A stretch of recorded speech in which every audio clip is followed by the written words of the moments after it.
ನಮ್ಮ ಆಟೋ ನಮ್ಮ ಕತೆ, ಬನ್ನಿ ನೋಡೋಣ. ಹಾಯ್ ಹಲೋ ನಮಸ್ಕಾರ, ಎಲ್ಲರೂ ಹೇಗಿದ್ದೀರಾ? ಸಮಸ್ತ ಕನ್ನಡಿಗರಿಗೂ ನನ್ನ ಶುಭೋದಯಗಳು. ನಾನು ನಿಮ್ಮ ಟೋಟಲ್ ಕನ್ನಡಿಗ. ಬನ್ನಿ ಇವತ್ತಿನ ಡೈಲಿ ವ್ಲಾಗ್ಸ್ನ ಸ್ಟಾರ್ಟ್ ಮಾಡೋಣ. ಇವತ್ತಿನ ಮೊದಲನೇ ಡ್ಯೂಟಿನ ಅಕ್ಸೆಪ್ಟ್ ಮಾಡೋಣ ಬನ್ನಿ. ಇವತ್ತಿನ ನಮ್ಮ ಮೊದಲನೇ ಡ್ಯೂಟಿ ಸಂಪಂಗಿ ರಾಮನಗರಕ್ಕೆ ಬಿದ್ದಿದೆ, ಎತ್ಕೊಂಡಿದ್ದೀನಿ. ಪಿಕಪ್ ಮಾಡೋಕೆ ಹೋಗೋಣ.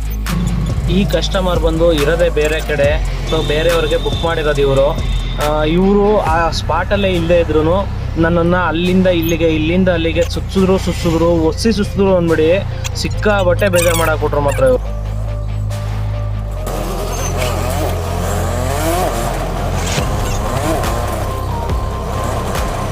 ಹಲೋ, ಈ ಕಡೆ ಅಂದ್ರೆ ಯಾವ ಕಡೆ ಮೇಡಮ್? ಲೊಕೇಶನ್ ಹತ್ರ ನಾನು ಬಂದಿಲ್ವಾ ರೀ? ಕರೆಕ್ಟಾಗಿ ಲೊಕೇಶನ್ ನೀವು ಹಾಕಿಲ್ಲ. ಈ ಕಸ್ಟಮರ್ ಬಂದ್ಬಿಟ್ಟು ಆ ರೋಡು ಈ ರೋಡು ದೇವಸ್ಥಾನ ಹಿಂದೆ ರೋಡು ಮುಂದೆ ರೋಡು ಅಂತ ಚೆನ್ನಾಗಿ ಸುತ್ತಿಸ್ಬಿಟ್ಟು ಸಾದ್ಮೇಲೆ ನೀವು ಲೊಕೇಶನ್ ಹತ್ರನೇ ಬಂದಿಲ್ಲ ಅಂತ ಹೇಳ್ಬಿಟ್ಟು ಸಡನ್ನಾಗಿ ಕ್ಯಾನ್ಸಲ್ಲೇ ಮಾಡ್ಕೊಂಬಿಟ್ರು. ಸೊ ಅಲ್ಲಿವರೆಗೂ ಎಷ್ಟು ಒಂದು 3-4 ರೋಡ್ ಸುತ್ತಿಸಿದ್ದಾರೆ ಅವರು. ಆ್ಯಕ್ಚುಲಾಗಿ ಇವ್ರಿಗೆ ಬುಕ್ಕಿಂಗ್ ಮಾಡೋಕ್ಕೇ ಬಂದಿಲ್ಲ. ನಮ್ಮ ಲಗ್ಗೆರೆಯಲ್ಲಿ 2 ರಾಘವೇಂದ್ರ ಸ್ವಾಮಿ ದೇವಸ್ಥಾನ ಇದೆ. ಇವರು ಬೇರೆ ರಾಘವೇಂದ್ರ ಸ್ವಾಮಿ ದೇವಸ್ಥಾನ ಬುಕ್ ಮಾಡಿ ಇನ್ನೊಂದು ರಾಘವೇಂದ್ರ ಸ್ವಾಮಿ ದೇವಸ್ಥಾನದ ಹತ್ರ ಅವ್ರ ಕಡೆಯವ್ರನ್ನ ಕಾಯಿಸ್ತಾ ಇದ್ದಾರೆ. ಇವ್ರು ಹೋಗ್ಬೇಕಾಗಿರೋದು ಬನಶಂಕರಿಗೆ, ಆದರೆ ಬುಕ್ ಮಾಡಿರೋದು ಸಂಪಂಗಿ ರಾಮನಗರಕ್ಕೆ. ಚೆನ್ನಾಗಿ ಸುತ್ತಿ ನನ್ನನ್ನು ಅಷ್ಟೆಲ್ಲ ಬಾಳ್ಗೆಡಿಸಿ ಕ್ಯಾನ್ಸಲ್ ಮಾಡ್ಕೊಂಡ್ರು. ಮತ್ತು ಬೇರೆ ಅಪ್ಲಿಕೇಶನಿಂದ ಬುಕ್ ಮಾಡಿದ್ರು, ಅದನ್ನು ನಾನೇ ಎತ್ಕೊಂಡು ಹೋಗಿ ಅವ್ರನ್ನ ಪಿಕಪ್ ಮಾಡಿದೆ. ನಿಮಗೆ ಬುಕ್ಕಿಂಗ್ ಮಾಡೋಕ್ಕೆ ಬರಲ್ಲ, ಇನ್ನೆಲ್ಲಿಗೋ ಲೊಕೇಶನ್ ಹಾಕ್ಬಿಟ್ಟು ನಾನು ಬಂದಿಲ್ಲ ಅಂತ ಹೇಳ್ತಾ ಇದ್ದೀರಲ್ಲ. ಫಸ್ಟ್ ಆಫ್ ಆಲ್ ಅಲ್ಲಿ ಮೊಬೈಲಲ್ಲಿ ಚೆಕ್ ಮಾಡಿದ್ರ ನೀವು?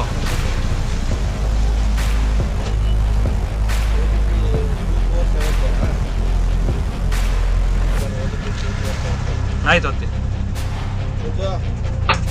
ನೋಡಿ, ಅದಕ್ಕೆ ದೊಡ್ಡವ್ರು ಹೇಳೋದು ತಾಳಿದವನು ಬಾಳಿಯಾನು ಅಂತ. ಅವರು ಒಂದು ಸ್ವಲ್ಪ ತಾಳ್ಮೆಯಿಂದ ಇದ್ದರೆ ಆವಾಗಲೇ ಬಂದು ನಾನೇ ಡೈರೆಕ್ಟಾಗಿ ಪಿಕಪ್ ಮಾಡ್ತಿದ್ದೆ, ಇಬ್ರಿಗೂ ಚೆನ್ನಾಗಿರೋದು. ಇವಾಗ ಅವರು ನನ್ನ ಹತ್ರ ಮಾತಾಡೋಕ್ಕೂ ಆಗ್ತಾಯಿಲ್ಲ ಪಾಪ ಅವ್ರ ಕೈಯಲ್ಲಿ. ಏನಕ್ಕೆ ಅಂತ ತಪ್ಪು ಮಾಡಿಬಿಟ್ಟಿದ್ದಾರಲ್ಲ, ಕ್ಯಾನ್ಸಲ್ ಮಾಡಿ. ಇವಾಗ ಸುತ್ತಾಡೋಕ್ಕೂ ಮುಂಚೆ ಯೋಚನೆ ಮಾಡಬೇಕು, ಸುತ್ತಾಡಾದ್ಮೇಲೆ ಕ್ಯಾನ್ಸಲ್ ಮಾಡಿದ್ರು. ಆಮೇಲೆ ಪಾಪ ಅವರು ಸಾರಿ ಹಿಂಗೆ ಅವ್ರಿಗೆ ಗೊತ್ತಾಗಲ್ಲ ಅಂತೇಳಿ ಅವ್ರ ಮನೆಯವರು ಮಾತಾಡ್ಬಿಟ್ಟು ಖುಷಿಯಿಂದ ಹೋದ್ರು ಮಾತ್ರ. ಮೊದಲೇ ಬೋಣಿ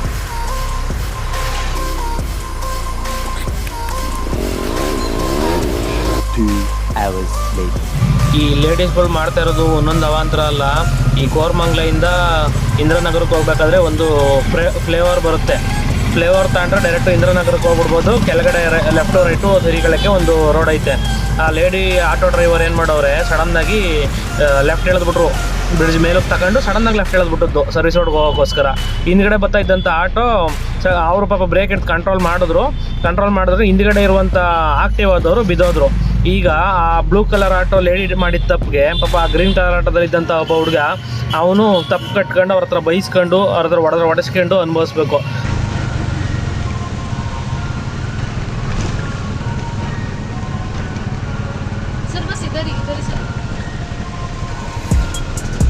ನಮ್ಮ ಸ್ಕ್ಯಾನರ್ ಅಲ್ಲೇ ಬ್ಯಾಕ್ ಸೈಡಲ್ಲಿ ಇದೆ.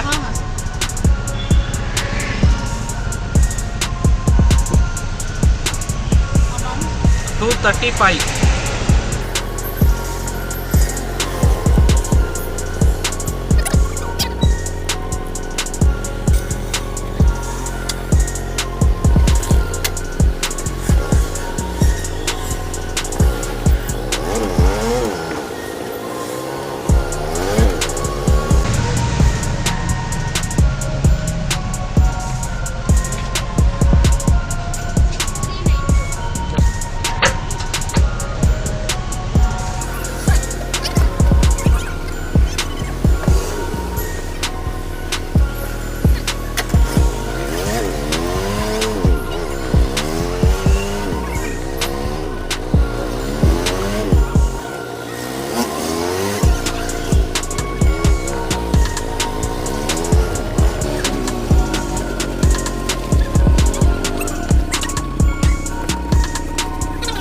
$122 ಅಲ್ಲೇ ಇದೆ ಸ್ಕ್ಯಾನರು. ಅದಕ್ಕೆ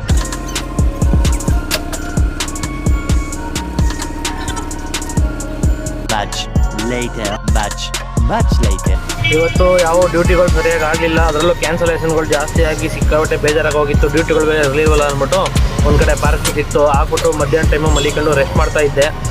ಮೊಬೈಲ್ ಆನಲ್ಲೇ ಇಟ್ಕೊಂಡು ಸುಮ್ಮನೆ ನೋಡ್ಕೊಂಡು ಮಲಗಿದ್ದೆ ಅಷ್ಟೇ, ನಿದ್ದೆ ಮಾಡ್ತಿರಲಿಲ್ಲ. ಸೊ ಒಂದು ಡ್ಯೂಟಿ ಬಿಟ್ಟು ಪಿಕಪ್ ಮಾಡೋಣ ಅಂತ ಹೇಳ್ಬಿಟ್ಟು ಅಲ್ಲಿಗೆ ಪಿಕಪ್ ಹತ್ರಕ್ಕೆ ಹೋಗೋಣ ಅಂತ ಹೊರಟೆ. ಅದು ಹಿಂದಿ ಕಸ್ಟಮರು ಬುಕ್ ಮಾಡಿರೋದು ಬಂದು. ಯಾಕೋ ಇವತ್ತು ಎದಿರೋ ಟೈಮೇ ಸರಿಗಿಲ್ಲ ಅನ್ಸುತ್ತೆ. ಈ ಕಸ್ಟಮರು ಅಷ್ಟೇ ಅಲ್ಲಿಂದ ಇಲ್ಲಿಗೆ ಇಲ್ಲಿಂದ ಅಲ್ಲಿಗೆ ಆ ರೋಡಲ್ಲ ಈ ರೋಡಲ್ಲ ಅಂದ್ಕೊಂಡು ಸುತ್ತಿದ್ರು. ಇವರು ಸಿಕ್ಕಾಬಟ್ಟೆ ಚೆನ್ನಾಗಿ ಸುತ್ತಿದ್ರು. ನಾನು 2-3 ಸಲ ಹೇಳಿದೆ, ಸರ್ ಕರೆಕ್ಟಾಗಿ ಅಟ್ಲೀಸ್ಟ್ ವಾಟ್ಸಪ್ಪಲ್ಲಾದ್ರೂ ಕಳಿಸಿ ನಾನು ಹುಡುಕೊಂಬರ್ತೀನಿ ಅಂತ. ಅವರು ಅರ್ಥ ಮಾಡ್ಕೊಳಲ್ಲ, ಏನು ಮಾಡೋಕ್ಕಾಗಲ್ಲ, ಡ್ಯೂಟಿಗಳು ಬೇರೆ ಇಲ್ಲ ಅಂತೇಳಿ ಅವ್ರು ಹೇಳ್ದಂಗೆಲ್ಲ ಸುತ್ಕೊಂಡು ಕಾಯ್ಕೊಂಡು ಕೂತ್ಕೊಂಡೆ. ಕೊನೆಗೂ ಫೋನೇ ಎತ್ತಾ ಇಲ್ಲ. ಸಿಕ್ಕಾಬಟ್ಟೆ ಟ್ರಾಫಿಕ್ ಇತ್ತು, ಬರೋಕ್ಕೆ 15 ನಿಮಿಷ ಆಗೈತೆ. ಈ ಟ್ರಾಫಿಕ್ ಒಳಗಡೆ ಬಂದು ಕಾಯ್ತಾ ಕೂತಿದ್ರೆ ಪುಣ್ಯಾತ್ಮ ಬರ್ತೀನಿ ಅಂತ ಹೇಳ್ಬಿಟ್ಟು ಕಾಗೆ ಹಾರಿಸ್ಬಿಟ್ಟು ಬರಲಿಲ್ಲ. ಕೊನೆಗೆ ಡ್ಯೂಟಿನ ಕ್ಯಾನ್ಸಲ್ಲೇ ಮಾಡ್ಕೊಂಬಿಟ್ಟ.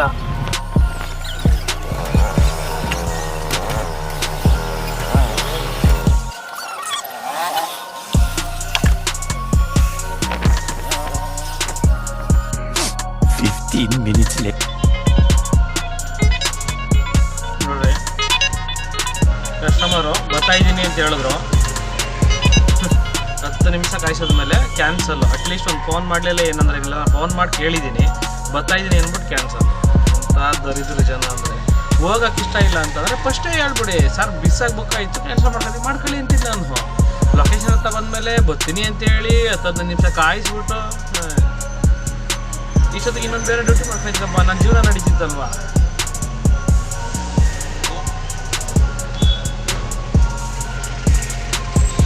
ಈಗ ಅಲ್ಲಿಂದ ಬಂದಿರೋ ಗ್ಯಾಸ್ ವೇಸ್ಟು, ನನಗೆ 10 ನಿಮಿಷ ಟೈಮ್ ವೇಸ್ಟು, ಬರೋಕ್ಕೆ ಒಂದು 15 ನಿಮಿಷ ಹಿಡ್ದೈತೆ.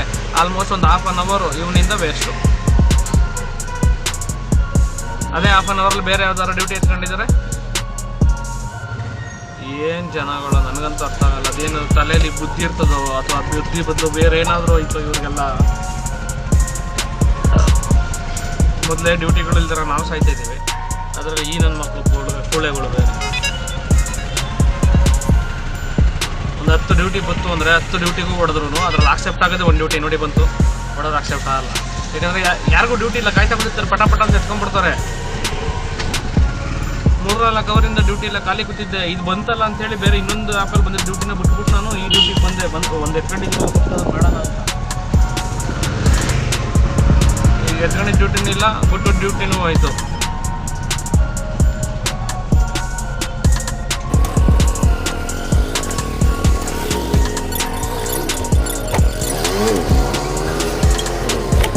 ಏನು ಗೊತ್ತಾ, ಈಗ ಅದೇ ಕಸ್ಟಮರು ಇನ್ನೊಂದು ಅಪ್ಲಿಕೇಶನಲ್ಲಿ ಬುಕ್ ಮಾಡಿದ್ರು ನೋಡ್ರಿ. ಅವ್ರ ಲೊಕೇಶನ್ ಎಲ್ಲ ಬೇರೆ ಕಡೆ ಇರೋದು, ಒಂದು 100-200 ಮೀಟ್ರ್ ಆ ಕಡೆ ಈ ಕಡೆ ಆಗೈತೆ. ಮತ್ತೆ ಬುಕ್ ಮಾಡಿದ್ರೆ ನಾನೇ ಎತ್ಕೊಂಡೆ. ಅದರಲ್ಲೂ ಏನು ಮಾಡಿದ್ರು ಟಕ್ಕಂತ ಕ್ಯಾನ್ಸಲ್ಲು. ಏನಕ್ಕೆ ಅದ್ರಲ್ಲಿ ತೋರಿಸುತ್ತಲ್ಲ ಫೋಟೋ ಸಮೇತ ನಾನೇ ಬರ್ತಾ ಇರೋದು ಅಂತೇಳಿ. ಎಂಥ ಜನ ಅಂದರೆ ಅವ್ರಿಗೆ ಹೋಗ್ಬೇಕು ನೆಸೆಸರಿ ಐತೆ, ಬಟ್ ಆಟೋ ಡ್ರೈವರ್ಗಳು ಕಂಡ್ರೆ ಒಂದು ಸ್ವಲ್ಪ ಆ ಥರ. ಏನಕ್ಕೆ ಅಂದರೆ ಇವ್ರಿಗೆ ಕ್ಯಾನ್ಸಲೇಷನ್ ಚಾರ್ಜ್ ಬೀಳಲ್ಲ, ಏನಂದರೆ ಏನಿಲ್ಲ. ಇವ್ರು ಇಷ್ಟ ಬಂದಾಗ ಬುಕ್ ಮಾಡ್ಬೋದು, ಇಷ್ಟ ಬಂದಷ್ಟು ಕ್ಯಾನ್ಸಲ್ ಮಾಡ್ಬೋದು. ಅದಕ್ಕೆ ಈ ಕೆಲವೊಬ್ಬರು ಆಟೋ ಡ್ರೈವರ್ಗಳು ನಾನಾಗಿದ್ದಕ್ಕೆ ಸುಮ್ಮನೆ ನನ್ನ ಪಡ ನಾನು ಬೈಕೊಂಡು ನಾನು ಸುಮ್ಮನೆ ಹೋಗ್ತೀನಿ. ಕೆಲವೊಬ್ರು ಆಟೋ ಡ್ರೈವರ್ಗಳು ಹುಡುಕಿ ಹಿಡಿದು ಚೆಂದಾಗಿ ಹೋಗಿದ್ದಾರೆ, ಕಾಯ್ತಾರೆ, ಬಿಡಲ್ಲ. ಸಿಕ್ಕಾಬಟ್ಟೆ ಬೇಜಾರಾಗಿ ಮನೆ ಕಡೆಗೆ ಹೊರಟೆ ಬಿಟ್ಟೆ ತೆಗಿ. ಬಾಯ್ ಫ್ರೆಂಡ್ಸ್, ಇವತ್ತಿಂದ ಇಷ್ಟೇ.